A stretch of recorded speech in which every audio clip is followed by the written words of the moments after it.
Hey everybody, Brent Kellogg along with my friend Chris Kaiser. Welcome back to another episode of Game On Faith Edition. And our dream and our goal is to connect with people. We love sports. Right. We love Jesus. And Chris, it's really been cool to see in culture some of these guys that are athletes that have really become vocal about their faith. It seemed like this season in NFL, absolutely, that was huge. Well, we're seeing it through the FCA network. I mean, people just sharing their faith boldly, standing on the stage and pointing to Jesus. And I just saw it this week with some of the basketball championships. There's coaches that said only because of Jesus Christ, and it's like it's resonating so loud right now.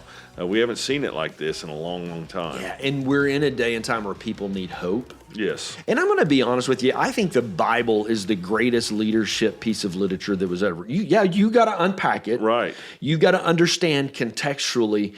But as we talk to these athletes and leaders and coaches, how Jesus has impacted them not only as a person but as a leader. Right. These stories are so fun to unpack. Phenomenal, and that's our why. That's one of the reasons we want to do this, and so we want others to hear these stories and not keep them to ourselves. So absolutely, that's our hope. Today is part 2 of a conversation we had with he's a former D1 coach, very successful, one of the most successful high school coaches in the state of Oklahoma, and that's at every level, from starting at a little bitty Christian school, Eastwood, which no longer exists, to coaching at the highest rank of 6A1 football and winning multiple championships there.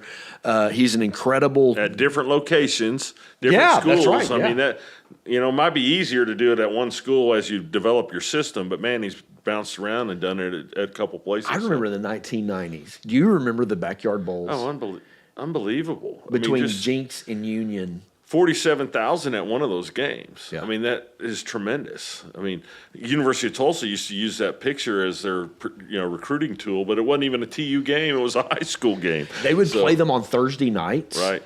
Because I wanted to go, but I had Friday night responsibilities, right, whether it's doing PA announcing or something like that, and they literally put them on Thursday nights so that people, and they would fill the TU football stadium. Right, and Bill was part of that, and Alan Trimble, and those are phenomenal. It's really cool to look back on those games and that history and tradition that was started. Yeah, coming up, Bill's going to talk just a little bit about some of the voices that influenced him. He's going to kind of walk through his reading list and music playlist.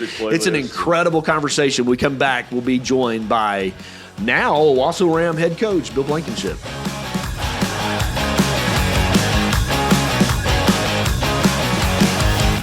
At FCA, we're touching millions one heart at a time. Since 1954, the Fellowship of Christian Athletes has been putting the heart and soul in sports by challenging athletes and coaches to impact the world for Jesus Christ. As the largest sports ministry in the world, FCA now reaches over 2 million people annually on the professional, college, high school, junior high, and youth levels. Through this shared passion for athletics and faith, lives are changed, one heart at a time. Learn more at fca.org.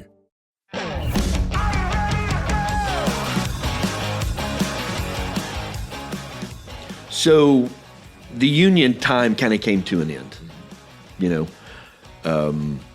and I've heard you tell this story upteen times.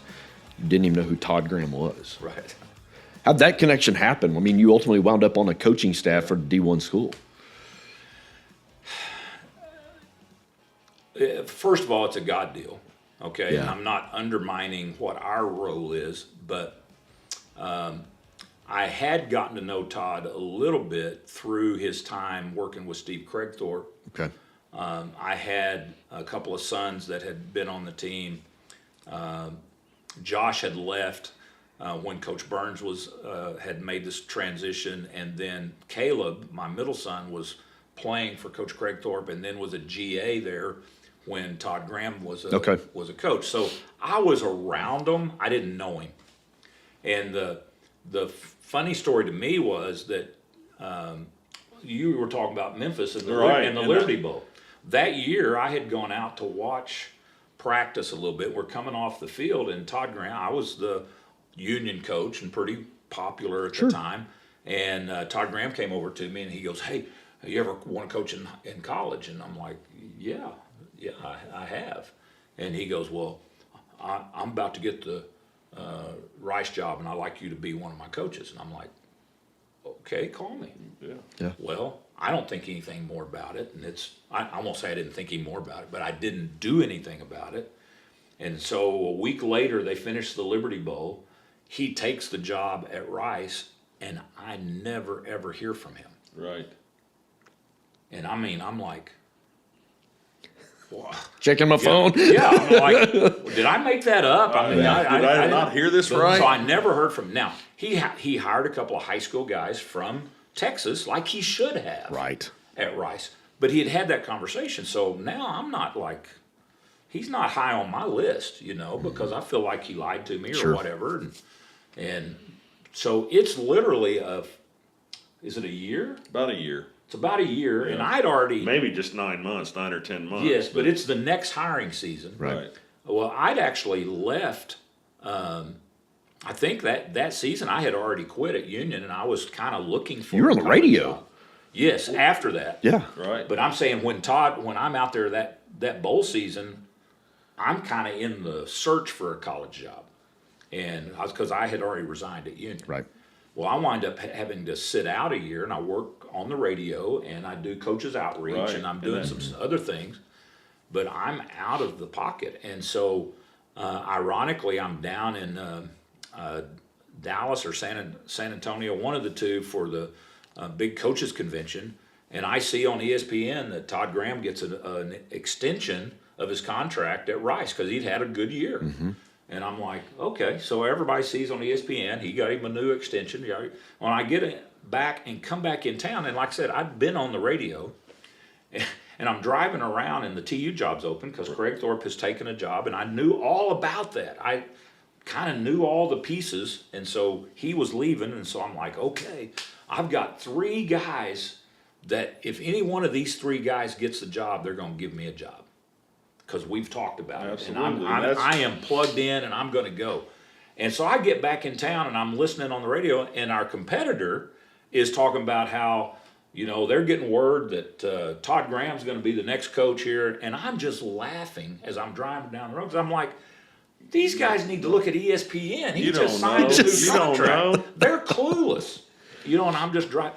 And then about an hour later, they're going, no, it's absolute. They're going to name Todd Graham this afternoon. And I'm like, you idiots. Y'all don't have any idea what, maybe you need to get on our station and figure out what we're doing. Absolutely. And literally by another hour or so, Todd Graham is the new head coach. And I'm devastated because my guys are not getting a job, so I'm not going to get a job. Right. And so it's the next morning or 2 mornings later, it's a Saturday. We're expecting a big snowstorm in. Angie sends me to Walmart. I got to go get eggs and milk and do all the stuff. And I'm in the parking lot. My phone rings, and I don't even know who it is, but I pick it up, and it's Todd Graham. And he goes, would you want to come to work with us at Tulsa? And I'm like, oh, my gosh, yes, And it's just out of the blue, I get to go be a part of that staff. And so Gus Malzahn comes in. He's our coach. These names, Mike Norvell, who was is now the head coach at Florida State. Yeah. He was our GA. Yep. It was just a great staff. Pretty and neat. Got to be a part of that whole thing. And we had a good run for 4 years. And who would have guessed it? Yeah.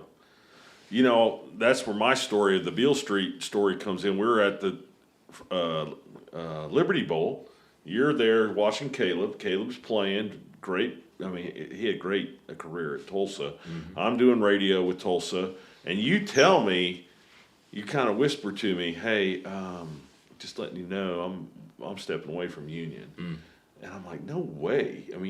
That was what I can't remember how many state titles you won there, but you had reached the pinnacle, and you.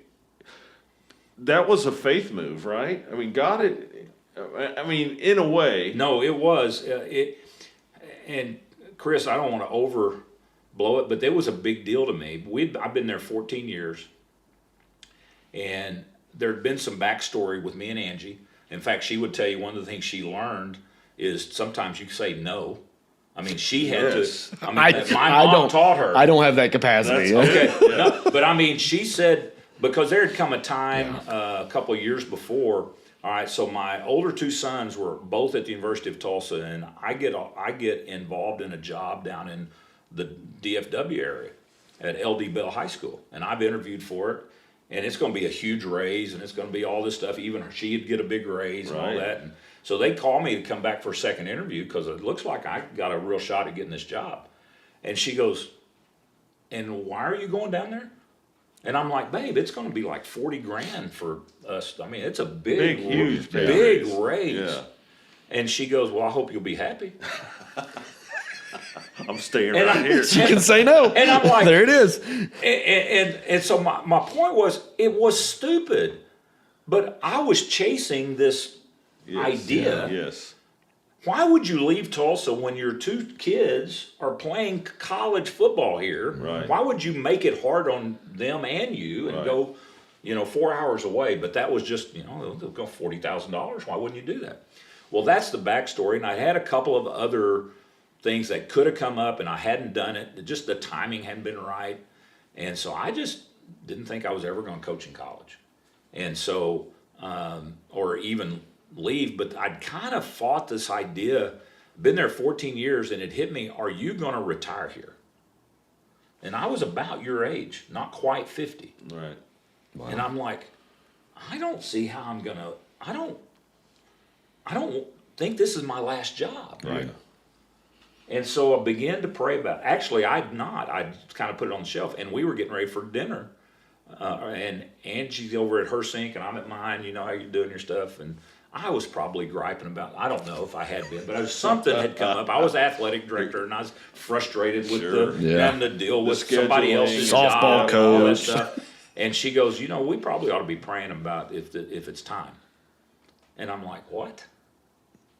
And she goes, no, maybe it's time. And I'm like, what are you talking about?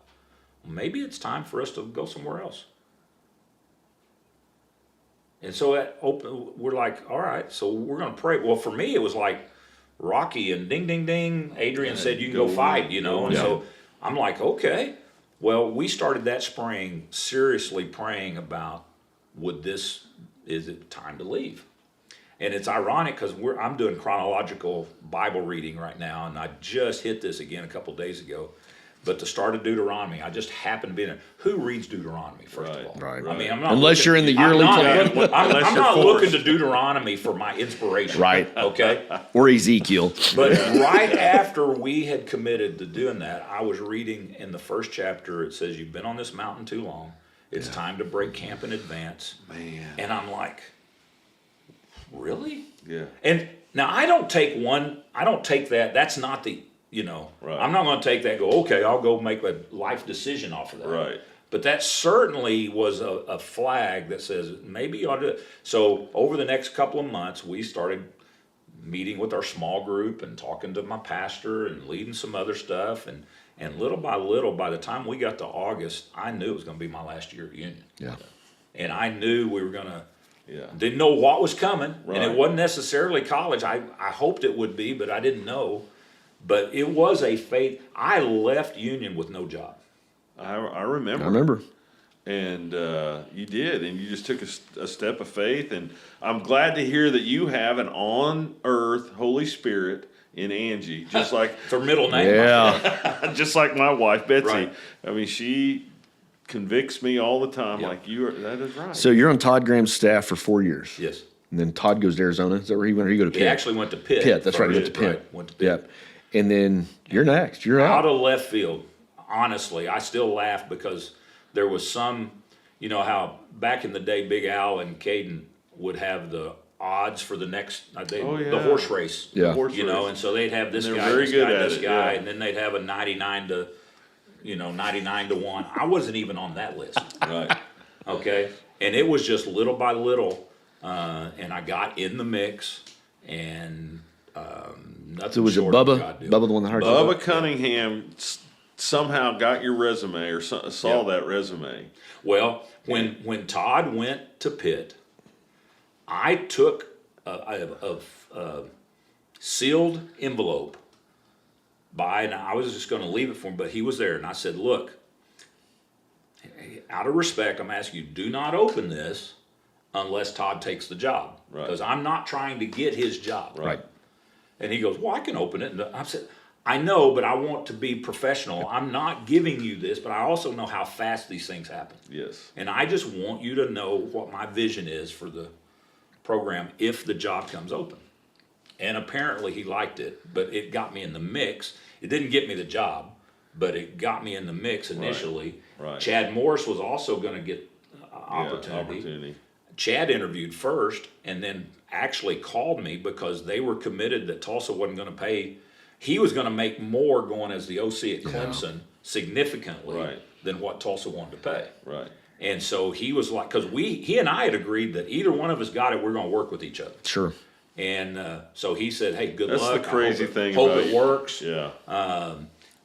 Keith Patterson went with Todd, Right. as Did. opposed to trying to stay and get the job. So our staff kind of, I was kind of the last man standing on the staff, and then they looked at some people outside, and it just wound up giving me the opportunity. College coaches, it feel like to me, feels like there really is a band of brotherhood. Like there's a special bond. Like we might coach together here, but then you go there, and it's fun from my seat to watch those relationships, and they never go away. So coached at TU for 3 years. Won a bowl in there, didn't he? Didn't you? 4 years. Or 4 years, right. Yeah. Took them to 11-win season. That's only been done one other time. Won the Conference USA Championship. That's right. Beating Central Florida, who no one else had beat. I mean, they're Twice. yeah. The same year. Let me forget Yeah. twice. But something significant happened in there. Bubba left. Yes. Yep. Yeah, I actually, and this is something to keep, people say it all the time, but it's really, if you'll follow college athletics, there's a very significant trend. I experienced in 4 years, technically 4 ADs. Yes. you Now, did. three, had an interim AD Yeah. and 3 others. And actually had 2 presidents, actually 3, but one of them twice. And when you see leadership change happen, It's rough. it's hard because every guy wants his guy. Yep. Yep. It's not any different with pastors and Nope, coaches and all No, that. it's not. When you take a new gig, you want your guy. Right. And so that's the thing that you fight. That's just the natural transition. So that was part of what had happened is we had 2 really good years and 2 really hard years. But in the 2 hard years, we had a new regime, and it's just not as easy for them to want to defend you because they didn't hire you. Right. That's wrong. Yeah. What did the Lord teach you through those 4 years? That and really that transition from college then to Fayetteville. No, did you go Went to Memphis for a year. Memphis Yeah. with Coach Fuente?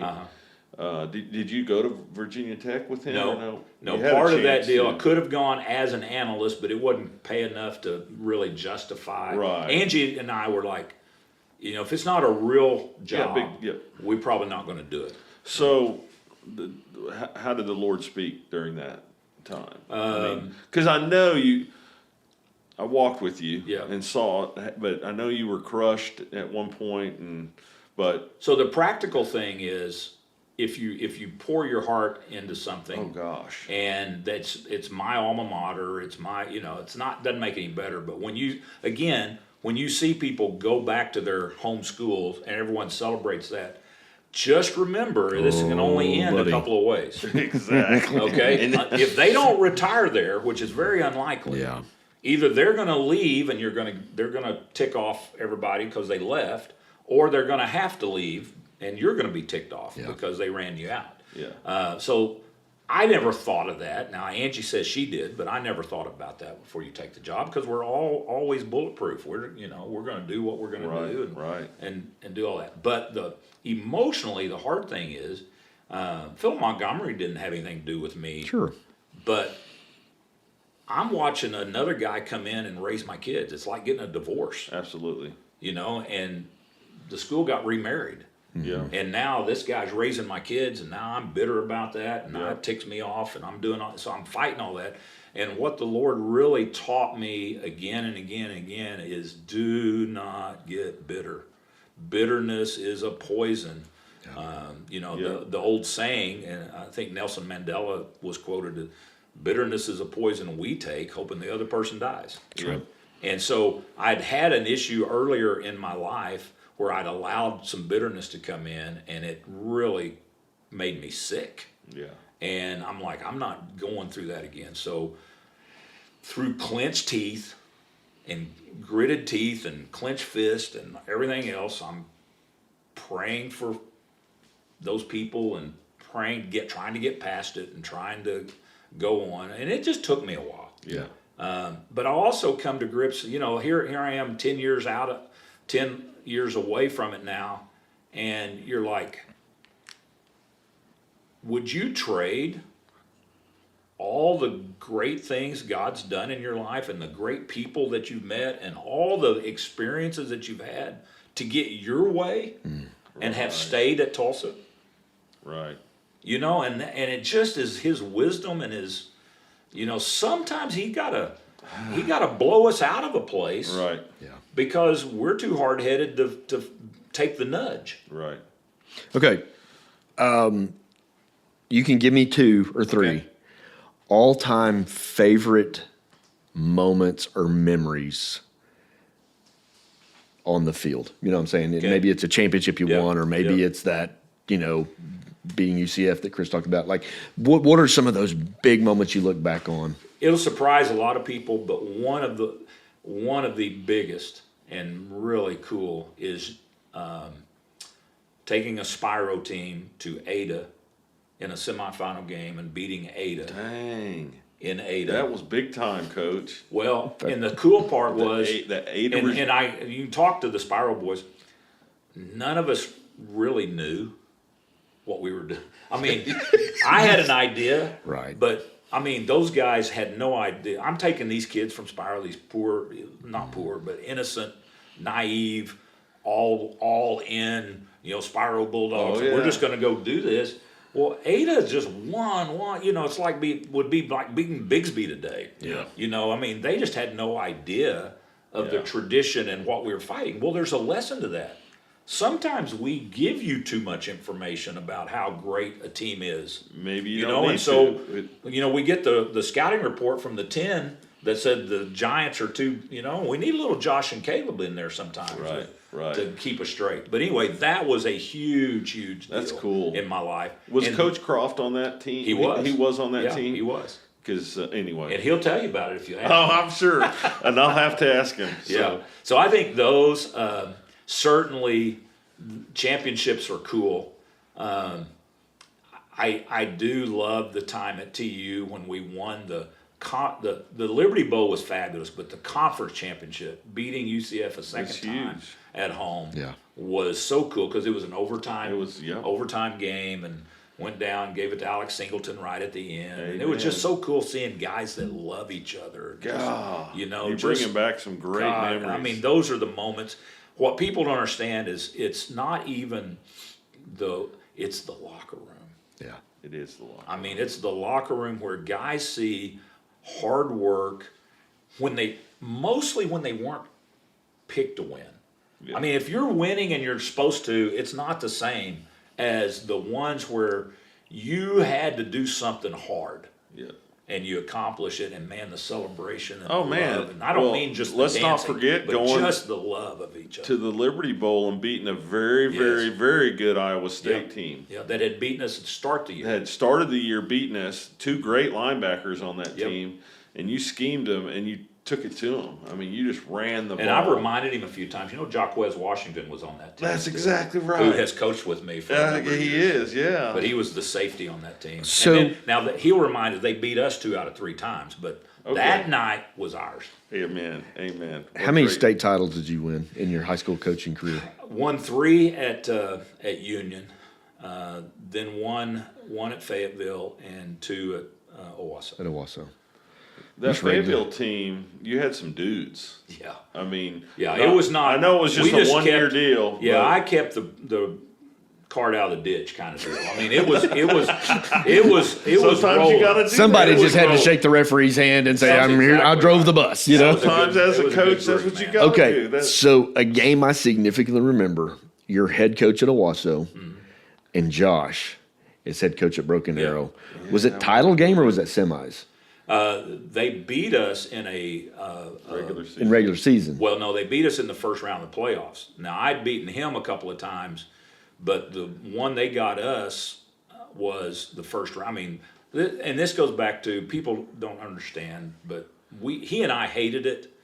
My wife wouldn't go to the game. Josh's son, by the way. No, Yeah. that's- I mean, I'm just clarifying Yeah, for yeah. viewers that Josh, his son. Yeah, was the head His- coach at Broken Arrow.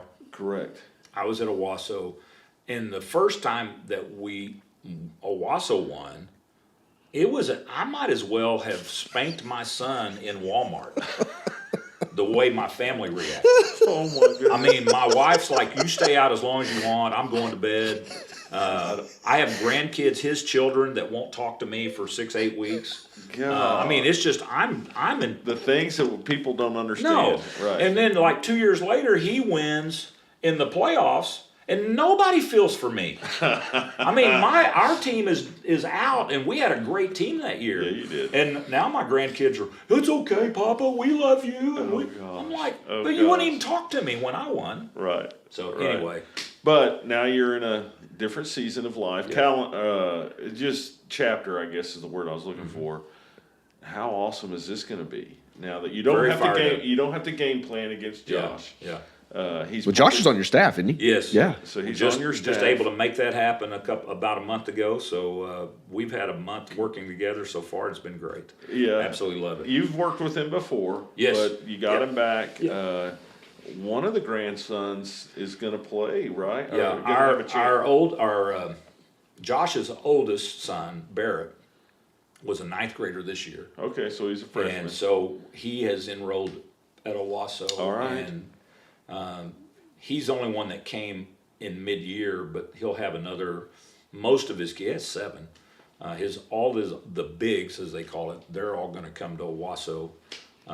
They're still living in Broken Arrow right now, so they're going to stay in their neighborhood elementary for this year, we think. So that's kind of That's going to be fun. chaos. Yeah, it's still going to be awesome. Can't wait. Yeah, I can't wait either. Okay. Who are some of the leaders? Because I know some of the guys that have coached under you and with you. Sand Springs has a Blankenship prodigy.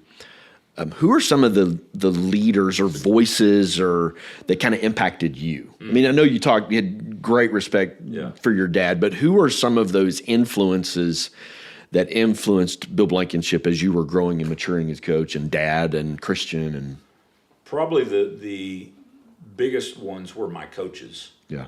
Because I like to tell people I was a biology major because they find that interesting. That And- is But I interesting. also say that one of the things you learn in biology is about osmosis and how stuff will move across. Well, if you get around good people enough, Yes, surround yourself. you can get some of their stuff. I mean, it rubs off on you, and I say that's kind of like osmosis. But so my high school coach was in the High School Hall of Fame, LD Johnson.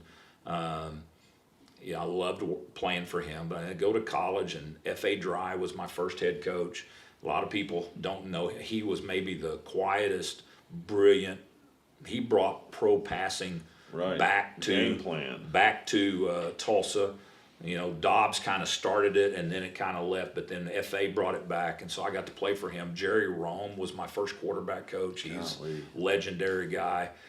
John Cooper becomes my coach after F.A. leaves. Well, all Cooper did was in the National Hall of Fame, and he's taken Ohio State and Arizona State and all these places outside of Tulsa. Then my last quarterback coach was Larry Coker, who was a product of small town Oklahoma, but then wound up at University of Miami, winning the national championship.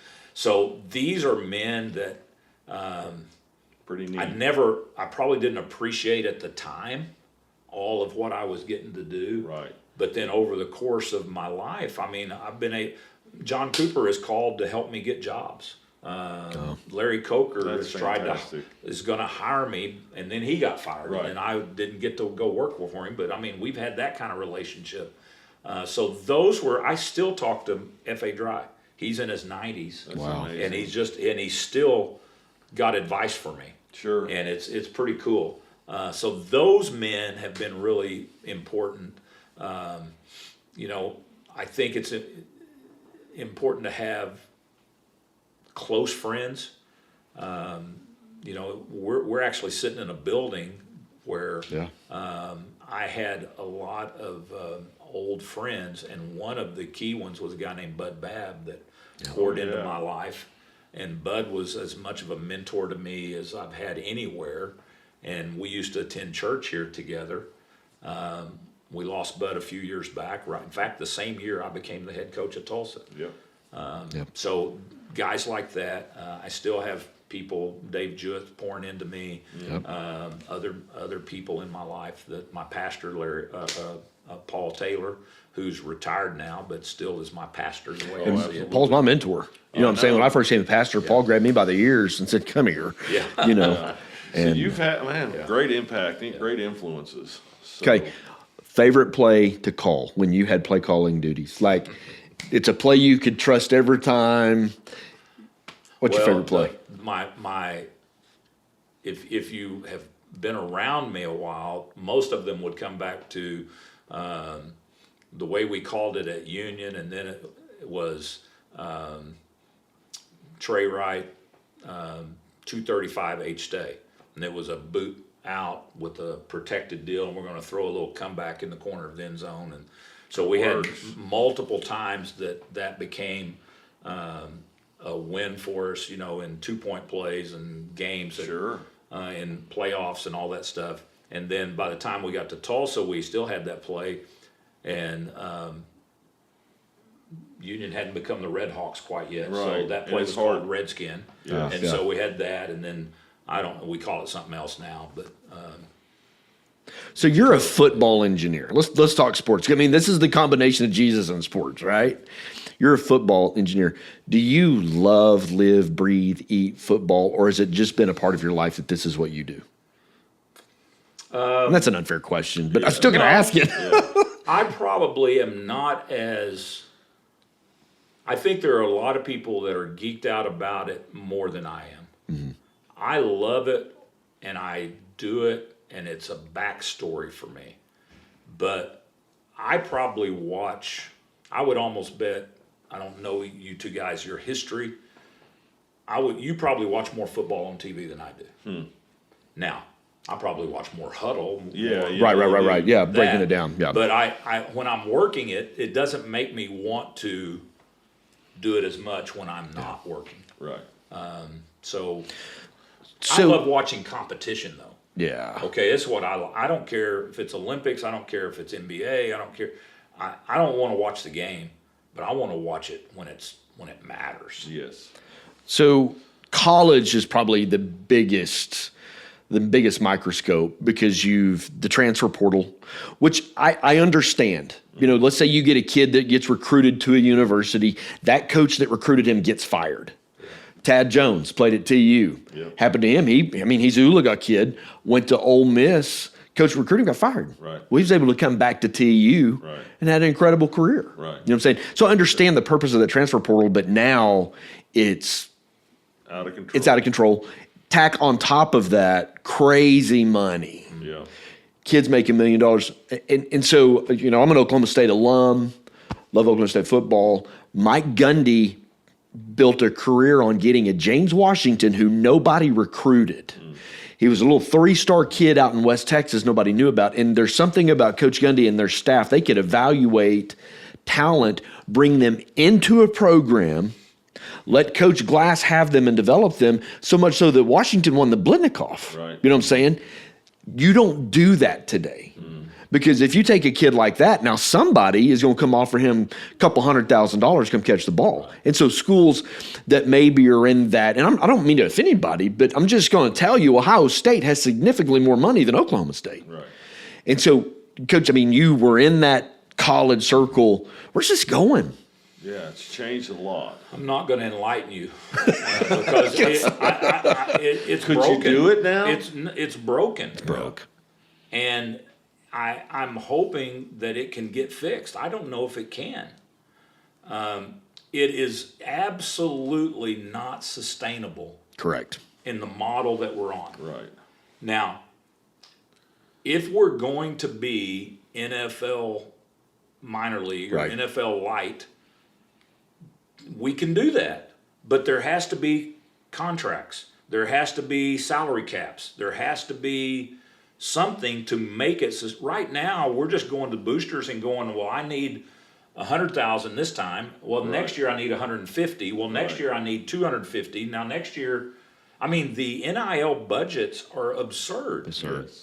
Okay, I have inside knowledge enough of my players to know that just average players, okay, are getting paid more money than they can make when they get out of college. Yes. Average players. Yep. Okay, well, then we're also telling them it's okay that when it's hard, just leave. The latest stats, 83% of people getting in the portal go to a level or lower level than they had before. But only people we get excited about the 17% Right. that are the ones we read about. Right. And all these other kids are screwing up their world. That's right. Yep. I see. They've got this, and now they're going to go for this. Well, you got teams. So you remember in the 90s, the Florida Marlins were the first team to do it, that they bought the championship. Right. You know what I'm saying? Spent a bunch of money, and then they had to blow it up because they couldn't afford to do that every year.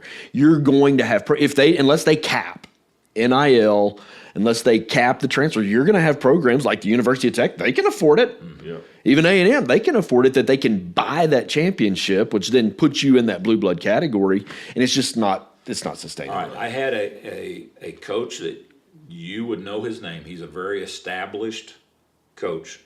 In my office a year and a half ago said, recruiting, we don't even talk about graduation anymore. Yeah, that hurts. We don't even talk about development anymore. Because you got to come in and play, and if you don't play, or if you play well enough, you're probably going to get to leave. Right. If you don't play, we're going to leave. And so it's really as simple as you got to buy players. Yep. Well, that's not sustainable. Yeah. Now, I do think there'll be some version of the top 30 to, the blue bloods. Right. Now, it's way fewer than most of us think about for college football. There's not enough money to support 64. No. Okay? Right. But there may be an NFL light of, 25 to 35 schools that will be into this salary cap and then I think everybody else is going to go back to a little more of a controlled college football program. Right. I mean, there's probably going to be money, but it's not going to be what we're seeing now because I don't want to say the names because we'll all get offended, but the Tulsas, the Louisiana Monroes, the North Texases, they're not going to operate at the same level with these top 30. Right. And they can't. And so they've got to find a level that the college football was so great when we could cheer teams on. Right. And now we're cheering a brand on, but we're not really cheering teams because we don't know who's playing for them. You don't, and basketball's really, Yeah. it's hard. But it used to be a program. Yep. And a coach had his system. You had to buy into that system. And now it's like, okay, who's on the free market? And plus, they cut rosters. Right. Yeah. It's going to get nasty this It's going to be tough. August. This year. They're going to do the 105, and it's going to be tough because there are going to be people on the team July the 30th, and they're not going to be on the team August the 1st. Right. And they're not going to have any place to go. Okay. You got a 23-year-old kid, just graduated college, played some college ball, and he wants to coach. What's your best advice? Get counseling. Get a good counselor. Start now. Start Find you a good now. church. They'll pray for you. And if he really continued to convince me that he really, really wanted to coach, then I would have some counsel for him on get with people that have done this, get around good people. Yep. You might have to, while you're young, you have to plan this out. You may, if you really want to be, you may have to go volunteer. You may have to go just For a couple get of years, around for yeah. a year or two, some good people to figure out how it works. And then find out if you really want to do it. Right. Because until you get in the fire, you're not going to know. I mean, you think you know what coaching is. You think you know what pastoring is. You think you know what being an FCA. You don't know until No. you get in it. And the good part of coaching is better than anything you can explain. And the bad part of coaching is worse than anything you can tell them. What would you say to his wife? You hopefully love him an awful lot. Yeah. And that you can love him, and you have to see, and I'm serious, if y'all are going to do this, you've got to view this as, all right, hey, why do you want to get into coaching? Right. Okay, and hopefully you have a purpose for that. Y'all have to have a purpose for it, because it's not going to work if you send him to a job that you resent. Yeah. But if you can buy into the purpose of I still think coaches have an opportunity to pour into lives that matter. Yep. You said it before, but we got so many kids that come into us that have so much issues at home. Yeah. Don't have a dad, sometimes don't have a mom. Maybe they do have a dad, but it ain't worth a flip. Yeah. You know, maybe he's this. I mean, we need coaches that are spending more time with lots of times with their kids than the parents do. Right. And we're going to have coaches. We need the right ones doing it. Yeah. Guys, you got a list of questions, man. No, I want to transition with that. I heard you say earlier, and it's awesome, and I've known it. You and Angie saw this as a ministry, saw coaching as a ministry. I've seen you leave in legacy with FCA ministry, not only as a staff guy, but a guy that's poured into what we do and helped build what FCA's done through camping ministry, through coaches ministry, but then the coaches outreach. When you did that for a year, you blossomed, you grew something that is still going, that is active in Northeast Oklahoma for sure, and I know now Western Oklahoma and the whole state, that still is happening and reaching coaches and discipling coaches, which is amazing.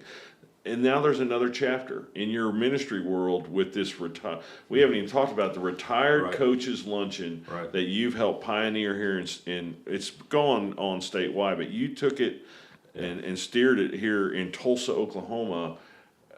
Share a little bit about the value of that. It's been one of the real joys of my life the last 3 years, two and a half years.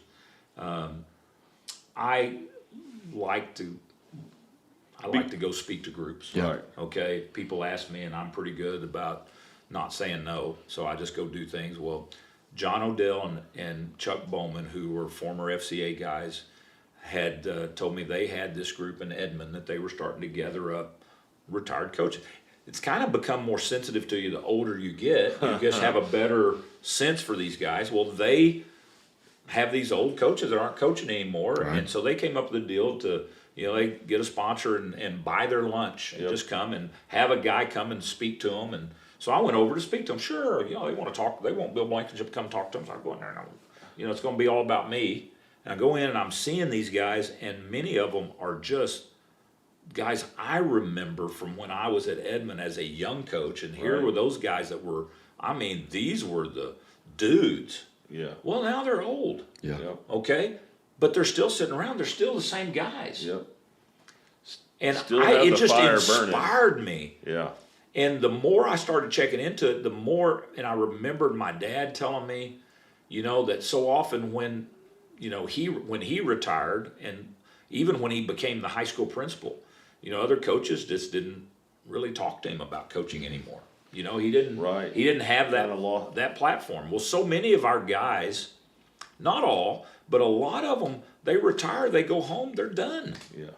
They're just done. They just don't have any place to plug in. And I'm like, what I saw that day, I said, I got to find a way to do it in Tulsa. So it took me a while, but we finally We go to the Golden Corral now. Yep. Because they can get whatever they want to eat. It's Come one on. price. Come on. I mean, It works. it works. You know, it's not Who would've sexy, thunk? but Yep. it actually works. And so the first meeting we had, we go around the room, we're doing introductions and just, hey, you know, introduce yourself. And two of the guys said, you know, this is so cool because I usually never see you guys except at funerals. Mm-hmm. And my heart just, That hurts. I'm like, why do we have these men of influence? Yep. And some of them are active, okay? Right. Don't Sure. think it's everybody. No, but But the bulk of the guys in the room have retired and their influence is on the shelf. Yep. And they're not, other than maybe their family or some of them are not really investing anymore. And so we just have this commitment to encourage them they all think there's another agenda. There's always going to be something we're going to ask them for or something we're going to, and we're not. We're not selling really not. Amway. We're not trying to get you to do anything. We're going to buy your lunch, come have fun, and we're going to get somebody to come give you a little inspiration. But my purpose in all of it is you ain't done yet. You're not done. You ain't Come done on. yet. As long as we have breath. Come on. And so whether they can encourage the local coach, right. or another coach, or maybe they could just go watch practice or go, but you still have influence. And we want you to know, and then we want to continue to reaffirm that in them because sometimes we forget. You know, we get kind of self-centered and you said this to me and it just swole my heart up about remembering these guys that we had impact on. Yes. Well, now when I do that monthly with these guys, they leave different men. They do. You know, No. and they're ready to go It's amazing. live a little more. And so it's a pretty cool thing we're getting to do. One of the most valuable times I've seen in the last 10, 20 years. I mean, it's just so valuable. Yeah. And I leave every time. I haven't been to all of them, but I come when I can. And what you've done for those guys is tremendous. And Well, and it does it for me. I know. I I mean, get it's so more cool. out of it. We actually call it, so I could still go, we call it rewired, not necessarily retired. So you don't have to be retired. You can be retired or rewired. There was one time where you give them all a chance to share, and it's yeah. pretty crazy. But they're talking about, you're the one that cut my headphone or my communication right. behind the stadium. Oh, yeah. You cut my wires. And I'm like, no way. And these guys would bicker back and forth. Oh, Well, yeah. you cut my wires. It's at the this game." greatest. It's the greatest thing because so many of them have stories on each other, and I can only imagine. they've competed, but they Yeah. have respect. And then, Oh, it's and then awesome. there are guys in there that are with the guy that hired them, and they're getting the. Yeah. They're just the relate. You actually talked about the college guys and all this.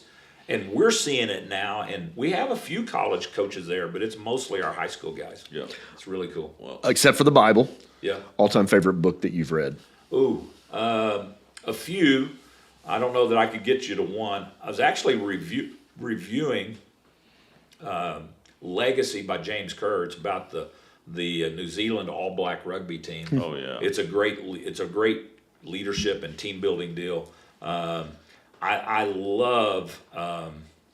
Oh gosh, I just went blank on him. Who wrote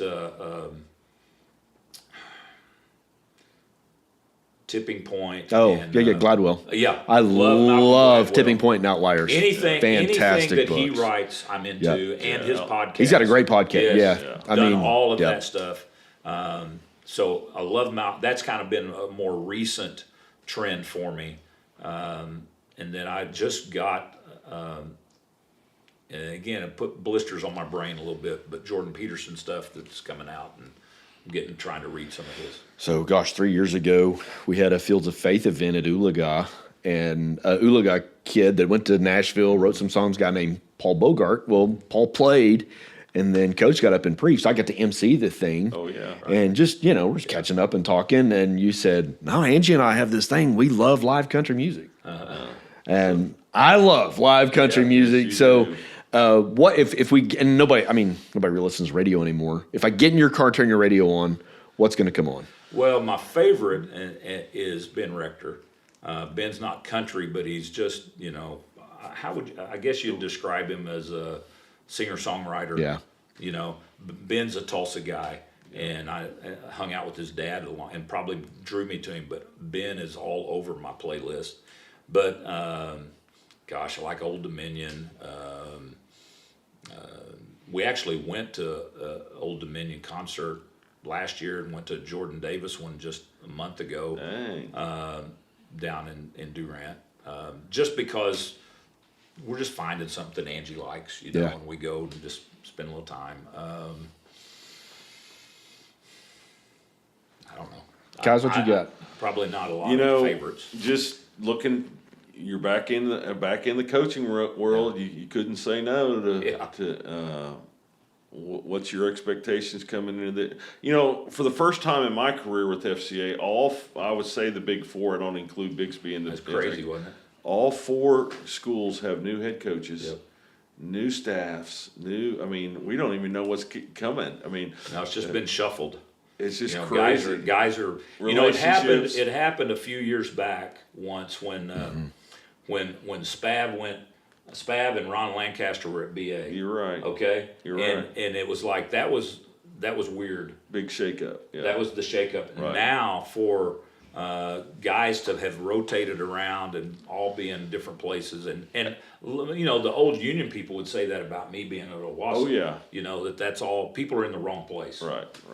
But it's going to be interesting. I mean, if you ever need some consulting, I've played Xbox. Yeah. You got the college game day down, right? So, Coach, this has been great. Here's what I want to ask. Okay. Like when you win 6A1 state title, we need to come back and do this again. yes. Like, Now, next November when the gold ball goes back to Owasso, That would be nice. we need to come back and we need to have this I conversation would love again. to have that. And I'll close with this. If you win it again, is there going to be another tattoo? See, yeah, you know too much, don't you? Yeah. Coach has a tattoo. So you want to end on that? Well, my first year at Owasso, can I just say, I thought it was a pretty good long shot to win a championship. Yeah. Okay, we had talent, but we were coming off a couple of not so good years, winning wise, and we had a great first game against Jinx and won that one, and then we beat Bartlesville and somebody else, and it was about week 3. Well, guys are feeling good about themselves, some of them, and so we had a little receiver, and he's got a group around him, and like, Coach, we're on a roll, man. We gonna win a championship. You got to get some ink. And I'm like, I'll tell you what, by gosh, we win a championship. I will. Well, that was week 3, right. You know, and I honestly don't think anything more. And we get on a run and actually win it that year.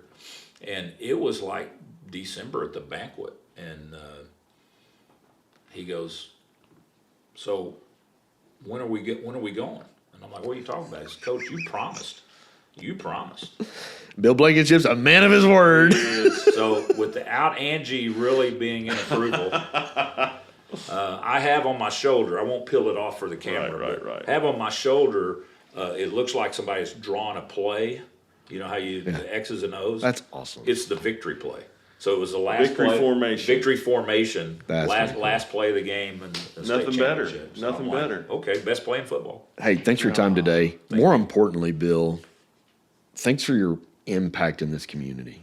Yep. Thank you. I think when you get to heaven, there's going to be a lot of young men and young women that you have taught their husband or their kid. You were a godly role model for them with enormous pressure. And, man, on behalf of Tulsa, thank you. Yeah, no, You are a legacy in this community. And I mean it, man. You win that gold ball this November, we'll do this again. So, I say, all he does is win championships. that's it. Well, I got about a dozen times that we did. I know, but nobody not very wants to many. talk about that. I appreciate that. Hey, we'll have you back. Thank We'll you be for back. coming on. Yeah, we'll be back with more of the Game On podcast right after this.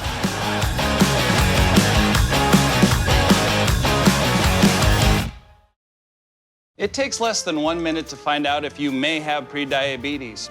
You can do it here. But I get it, you're busy, and busy people can't have prediabetes. I read that wrong. They can, okay? Just go to the site.